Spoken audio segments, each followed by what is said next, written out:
Ladies and gentlemen, life has a way of whispering to us long before it ever shouts. Sometimes the smallest whispers, the tiniest adjustments can create the loudest transformation. Hink, love is saved by grand gestures, by fireworks, by once-in-a-lifetime surprises. But let me tell you, real change doesn't start in the spotlight. It starts in the shadows of our daily choices. It begins with the little things, the habits we practice when nobody's watching, the words we choose when it would be easier to stay silent, the discipline we apply when comfort begs us to quit. I stand before you to share a truth that reshaped my own journey. 5 small habits, seemingly ordinary, even invisible, saved my love life in just 30 days. Not 30 years, not 3 long seasons of waiting, but 1 simple month of consistent action. And that's the lesson today. What looks small can be monumental. What looks insignificant can be life-saving. And what you practice in private will one day echo in public. So I invite you to lean in, open your heart, and prepare yourself, not for theory, but for transformation. Because if 5 small habits can restore connection, rebuild trust, and reignite love in my life, then imagine what 5 new habits can do for yours. My friends, if you want to understand the secret ingredient that turns a relationship from fragile to unbreakable, from ordinary to extraordinary, then listen closely. Because it's not money, it's not gifts, and it's not grand gestures that hold the foundation of love together. The secret is daily appreciation. Now let me be very clear. Appreciation is not a once-a-year holiday. It's not the anniversary where you buy flowers and say, I love you. It's not Valentine's Day where you exchange cards and chocolates. No, appreciation is far more powerful than a date on a calendar. Appreciation is a daily discipline, a daily decision, a daily see. When she cooks dinner, don't just eat. Say, thank you, I appreciate the effort you put into this meal. When he comes home tired from work, don't just nod. Say, I'm grateful for how hard you work to support us. When she laughs at your joke, don't just smile. Say, your laughter makes my day brighter. See, appreciation is not complicated. It's not expensive. It doesn't require talent or training, but it does require awareness, and it does require humility. Because appreciation says, I recognize your value, I acknowledge your effort, and I refuse to let the ordinary become invisible. Now let me give you a warning. Familiarity is the enemy of appreciation. The longer we are with someone, the more we begin to treat them as background noise. We assume they already know how we feel. We assume they don't need to hear it anymore. We assume that love unspoken is love understood, but that's not true. Unspoken love is often unfelt love. Think about it. How many couples have drifted apart not because love disappeared, but because love was never expressed? The flame didn't burn out. It was simply never fanned.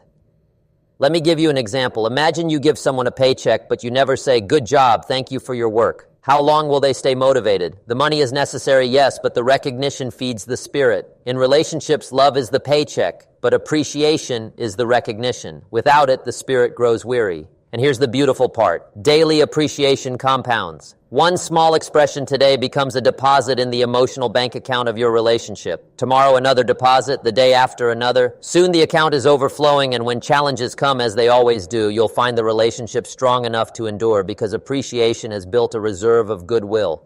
But neglect compounds as well. 1 day of silence becomes 2. 2 days of silence become a week becomes a month, and before you know it, you're living with a stranger under the same roof. Not because the love isn't there, but because the appreciation wasn't.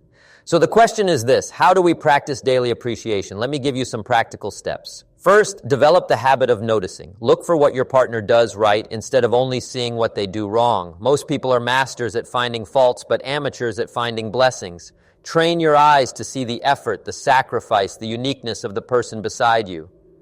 Second, turn noticing into words. A thought unspoken is a blessing withheld. Don't just think, I appreciate them. Say it, speak it, write it, whisper it, shout it if you have to. But don't keep it locked inside. Words of appreciation are like oxygen. Your relationship cannot survive without them. Third, personalize your appreciation. Don't settle for generic praise like you're great or thanks for everything. Be specific. I love how you always take care of the little details. I admire how patient you are with the kids. I appreciate the way you encourage me when I feel discouraged. Specific appreciation penetrates the heart. Fourth, practice appreciation even when you don't feel like it. Emotions are fickle. Some days you feel grateful, some days you feel annoyed. But discipline is stronger than emotion. Appreciation is not just a feeling, it's a practice. And often when you practice it faithfully, the feelings of gratitude will follow. Fifth, expand your appreciation beyond words. Show it in actions. Leave a note in their lunch bag. Send a message in the middle of the day. Do a small chore they normally do. Sometimes appreciation is not spoken but demonstrated. And if you take nothing else from this keynote, remember this. Appreciation is not optional. It is essential. It is not a luxury. It is survival. A relationship without appreciation will starve. A relationship with daily appreciation will thrive. Let me leave you with this picture. Imagine standing at the end of your days, looking back at your love story. Would you rather say, I wish I had told them more often how much they meant to me, or I'm grateful I never let a day pass without expressing my appreciation? The answer is obvious. Don't let regret be your teacher. Let appreciation be your habit.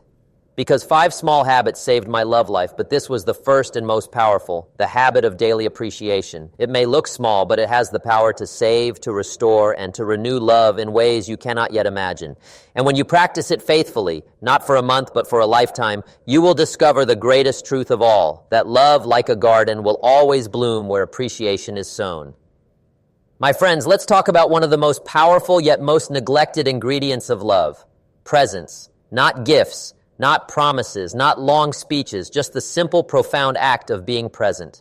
In our modern world, we are surrounded by distractions. We carry them in our pockets, we place them on our desks, we sleep with them by our pillows. Notifications buzz, screens glow, and before we realize it, hours have vanished. And while the world has given us the gift of instant connection across continents, it has quietly stolen the treasure of deep connection across the dinner table.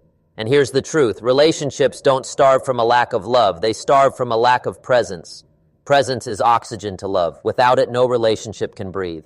Let me put it plainly. Your partner doesn't just want your body in the room. They want your soul in the sun's moment. They want your eyes to meet theirs, your ears to hear their words, your mind to engage with their thoughts, your heart to connect with their feelings. That is presence. Presence is not just physical. It's emotional, mental, and spiritual. You can sit next to someone for 3 hours and not be present for 3 minutes. On the other hand, you can give 3 minutes of undivided presence, and it can outweigh 3 hours of half-distracted existence. Here's what I learned the hard way. Distraction is the silent assassin of intimacy. You may not feel the damage today, but over time it cuts deep. Every time we choose the phone over the conversation, the TV over the moment, the email over the embrace, we send a silent message that says something else is more important than you. Now, is that the message you want to send to the person you love most? Of course not. But intentions don't build relationships. Actions do. And the action that matters most is presence. So let's go deeper. Why is presence so powerful? Because presence communicates value. If I give you my undivided attention, I'm saying, you are worth more to me than any other noise in this moment. Presence communicates respect. Presence communicates honor. Presence communicates love in a language that requires no translation. But absence, emotional absence, communicates the opposite. It says, you're not worth my full attention. You're not the priority right now. I'm here, but not really here. And friends, no relationship can thrive on that diet. Let me give you a principle. Love is spelled T-I-M-E, not money, not fancy things, not promises, time, and not just leftover time, not just tired time, not just distracted time, but quality time. The kind where the phone is face down, the TV is off, the laptop is closed, and your whole being is tuned into the person in front of you. Now let me share a war. Presence will cost you something. It will cost you the comfort of distraction. It will cost you the ease of escape. It will cost you the habit of divided attention. But my friends, if you don't pay the price of presence, you will pay the far greater price of disconnection. So how do we choose presence over distraction in practical terms? Let me give you some steps. Step 1, create sacred spaces. Decide on times and places where presence is non-negotiable. For example, dinner time, no phones, no screens, just conversation. Bedtime, 10 minutes of real talk before sleep, no interruptions. Morning coffee, 5 minutes of gratitude and connection. These sacred spaces become anchors in your relationship. Step 2, practice the discipline of listening. Presence is not just being physically near, it's being emotionally available. And the gateway to emotional presence is listening. Not listening to reply, but listening to understand. Not listening with half an ear while your mind races elsewhere, but leaning in, asking questions, giving full attention. When you listen like this, your partner doesn't just hear your words, they feel your heart. Step 3, eliminate digital competition. The greatest thief of presence today is the screen. We think we can multitask, scroll while talking, check emails while nodding, but the truth is divided attention is no attention. Set boundaries with technology, put the phone down, turn the TV off, make eye contact instead of screen contact. Remember, technology should serve your relationship, not sabotage it. Step 4, Be fully there in small moments. Presence isn't just for anniversaries or vacations, it's for the ordinary moments. Waiting at a red light together, walking to the car, sharing breakfast. These are opportunities to connect. A squeeze of the hand, a smile, a simple, "How's your day starting?" Presence in the little moments creates a big impact over time. Step 5. Practice mindfulness together. Presence means slowing down and simply breathing together. Take a walk without headphones. Share silence without needing to fill it. Sit across from each other and appreciate the moment as it is. The more you practice mindfulness together, the easier it becomes to tune out distractions and tune into each other. Now, let me remind you, presence is not perfection. You will get distracted sometimes. You will miss opportunities. But if presence becomes a habit, if you keep choosing it daily, the trajectory of your relationship will shift. Let me paint a picture for you. Imagine a couple sitting at a restaurant. At one table, they are both on their phones, scrolling silently, barely speaking. At another table, a couple is leaning forward, laughing, holding hands, looking into each other's eyes. Both are eating dinner, but only one is truly together. Which table would you rather sit at? Which table will you and your partner become? Because presence is a choice, and you make it not once, but every single day. And here's the beautiful reward. When you choose presence over distraction, you will find that love begins to renew itself. Conversations deepen, trust strengthens, intimacy grows. The relationship becomes not a duty, but a delight. Remember this, life is not measured by how many hours you spend near each other, but by how many moments you are truly present with each other. 1,000 distracted days cannot replace one truly connected moment. So my challenge to you is this, start today. Tonight, when you sit with your partner, put away the distractions and give them the gift of your full presence. Ask them how they're doing and listen. Truly listen. Look them in the eyes. Touch their hand. Be there, not just in body, but in heart. Because in the end, presence is love's greatest proof. And if you want to save your love life, if you want to revive passion, restore trust, and rebuild connection, then choose presence over distraction, today, tomorrow, and every day. And when you do, you'll discover that presence isn't just about saving love, it's about experiencing it fully, richly, and deeply the way it was meant to be lived. My friends, let me share with you one of the most underrated yet most transformative habits in love, the art of listening. Not hearing, listening. Not nodding your head while your mind drifts elsewhere, listening. Not waiting impatiently for your turn to speak, listening.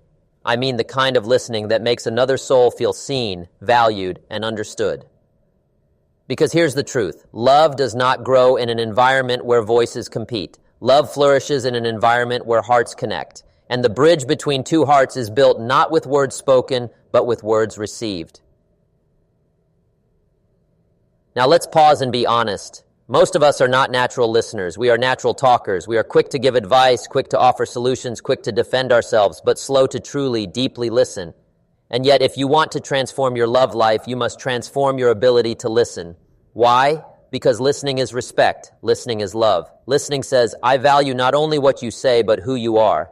Think of the last time someone listened to you with full attention. No phone in hand, no rushing you, no interrupting you, just leaning in, looking you in the eye, hanging on to every word. Didn't it feel good? Didn't it make you feel important? That, my friends, is the gift we must give to our partners every single day. Let me give you a principle. Listening is the currency of connection. The more you spend it, the richer your relationship becomes. The less you use it, the poorer your love will feel. Now, active listening is not just about keeping your mouth shut. It's about engaging with intent. It's about showing your partner that in this moment, nothing matters more than their words. It's about hearing not only what they say, but what they mean. And here's the mistake many of us make. We confuse hearing with listening. Hearing is passive. You can hear sounds in the background without effort. Listening is active. It requires focus, effort, and intention.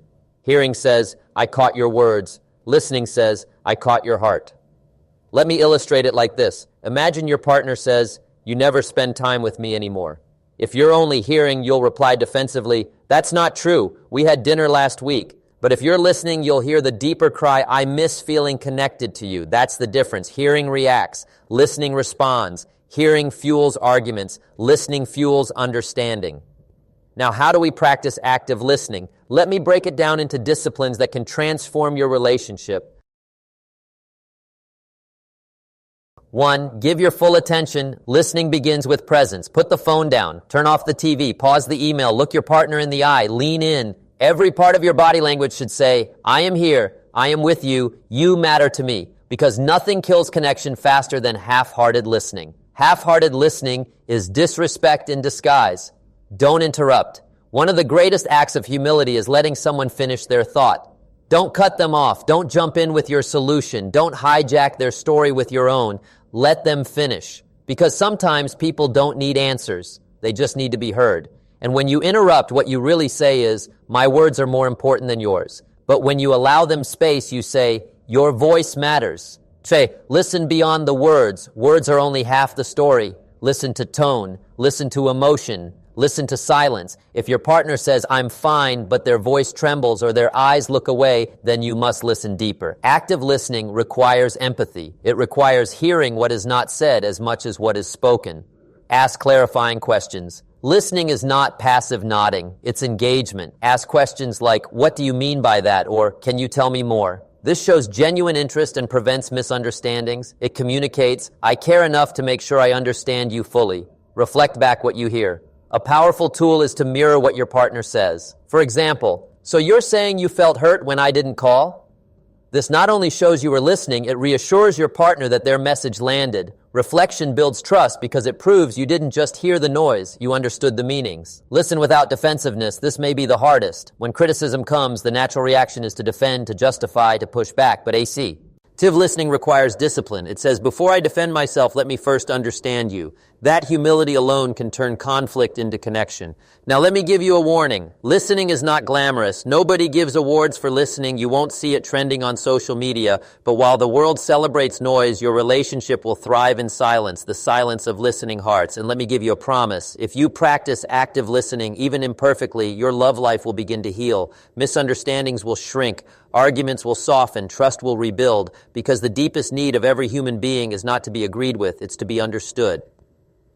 Let me share a picture with you. Imagine a couple in conflict. She feels lonely. He feels unappreciated. They're talking past each other, both raising their voices, neither truly listening. The more they talk, the less they hear.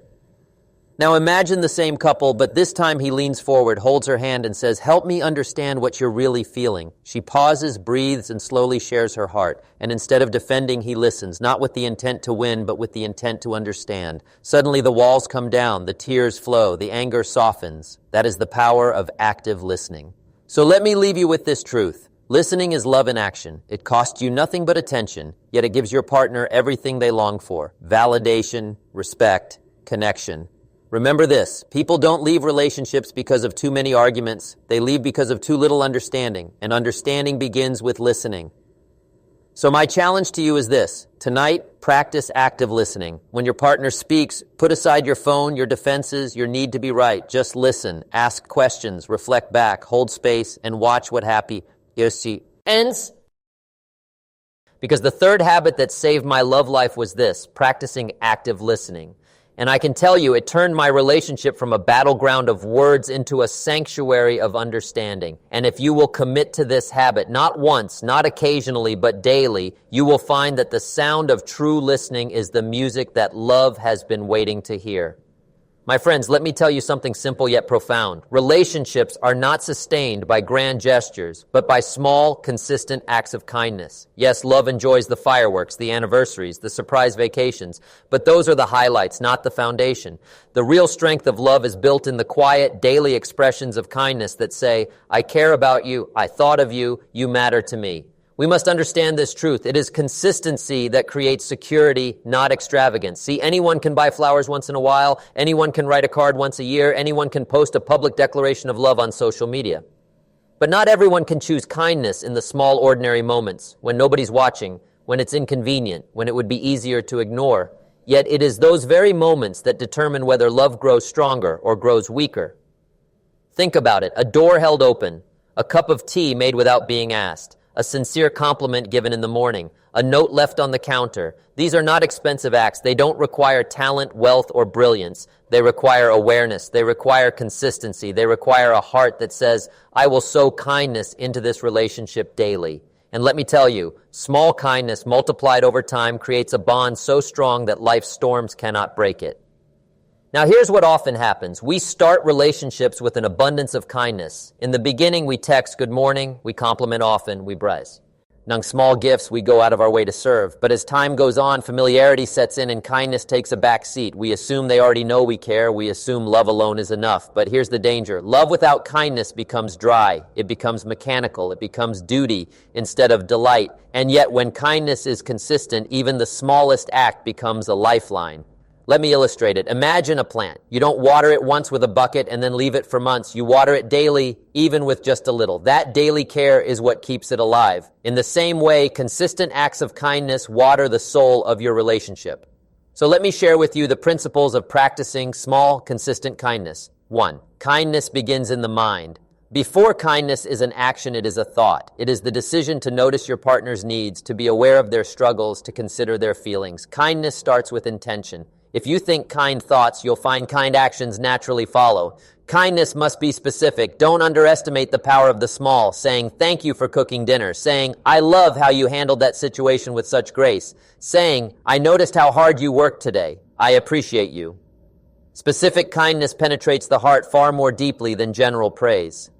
Kindness is found in service. Do something practical. Wash the dishes without being asked. Fill up the car with gas. Handle a task they normally do. Kindness is not only words, it is action. In fact, the most powerful kindness is often expressed without words at all.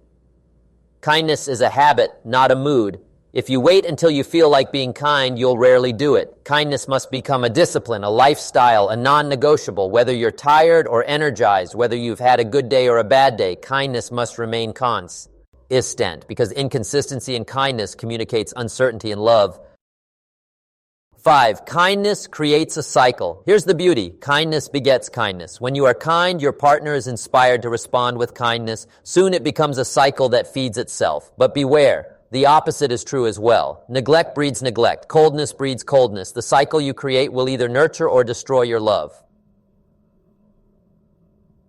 Now, let me warn you about something. Many people dismiss small kindness as too little to matter. They think it's insignificant. But my friends, insignificance compounded daily becomes significance. One drop of water may seem small, but keep dripping, and you'll carve a stone. One act of kindness may seem small, but keep practicing, and you'll carve a legacy of love. And let me remind you, small acts of unkindness also compound. The rolled eyes, the sarcastic comment, the dismissive tone, the forgotten thank you. One may not break a relationship, but add them up day after day, and the heart begins to harden. So the question is, what are you consistently sowing, kindness or neglect? Let me paint you a picture. Imagine waking up tomorrow morning and your partner has already made your coffee, left you a small note that says, "I believe in you," and gave you a genuine hug before leaving for the day. How would that set the tone for your day? Now imagine the opposite. You wake up, they rush out without a word, no acknowledgement, no touch, no connection. How would that make you feel? One scenario strengthens the bond, the other weakens it. And the difference is not wealth, not talent, not luck. It's simple, consistent kindness. Now let's talk about the rewards. When kindness becomes consistent, trust deepens, stress softens, conflicts become easier to resolve. Why? Because consistent kindness builds a reservoir of goodwill. When storms come, and they will, you'll find that the foundation of kindness holds the house together. Think of this way. If I deposit kindness daily, I build credit in the emotional bank account of my relationship. Then, when I make a mistake, and I will, the account doesn't collapse because it's already filled with deposits. But if I neglect daily kindness, then even a small withdrawal can bankrupt the relationship. So here's my challenge. Make kindness intentional. Don't wait for the big moment. Create small ones daily. It might be a compliment. It might be a smile. It might be an act of service. It might be a gentle word spoken in the middle of stress. But let it be consistent. Because the truth is this, love is not proven in rare moments of grandeur. It is proven in daily acts of kindness. Let me close with this image. Imagine a couple celebrating their 50th anniversary. People ask them, "What's the secret?" They don't say, "We went on expensive trips." They don't say, "We bought each other fancy gifts." They say, "We were kind to each other every day." That's the secret. Not the size of the act, but the consistency of the kindness. So if you want to save your love life, if you want to keep the flame burning bright, if you want to build a relationship that not only survives but thrives, commit yourself today to small acts of consistent kindness. Because the fourth habit that saved my love life was this: kindness practiced daily, faithfully, and sincerely, and it can save yours too.